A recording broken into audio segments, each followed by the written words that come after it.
Hi, welcome back to BuonaPappa. Today we're going to talk about baby food basics, how to prepare fish puree, and you can either store it in the freezer or use it as an ingredient for an amazing homemade baby food meal. First thing to do, I bought at the store a fresh cut, nice Pacific sole fillet. I'm going to place my sole fillets in the center of my aluminum foil, and I'm going to also insert in my small package 2 bay leaves and 2 cloves of garlic. They will give an extra flavor to my sole fillets.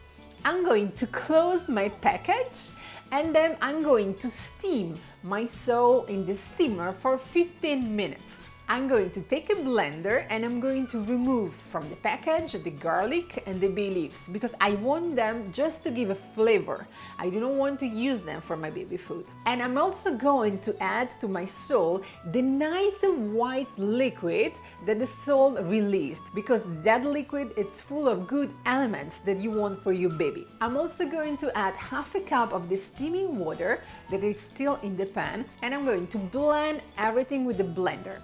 I want to obtain a nice kind of liquid to creamy puree. How liquid the puree should be, it's totally up to your baby's taste. Usually for a baby at 6-8 months, you want to prepare a kind of liquid puree, and then slowly when the baby is growing, the puree will get thicker and thicker, and gradually with tiny pieces of food inside, big chunks of food, up until he will have all his teeth and he will able basically to eat them. I'm going to store my puree in a nice tray and I'm going to let them freeze for half an hour. After half an hour, I can remove them from the tray as they are solid, and I will place them in a nice plastic bag on which I will write the name of the fish and the date. The date is very important because it will be very helpful when you will decide which package of food to use first. Today's recipe was white sole puree.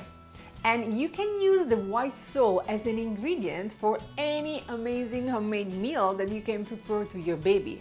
Just adding some vegetables, some cereals, few teaspoons of extra virgin olive oil and 1 teaspoon of Parmesan cheese for an extra touch. This procedure is something that you can prepare in advance during the weekend once a month. And then you will have in your freezer all the baby ingredients ready to be put together and form a lovely meal for your baby. We're going to see next week with another recipe from BuonaPappa, and as always, buona pappa a tutti. Ciao!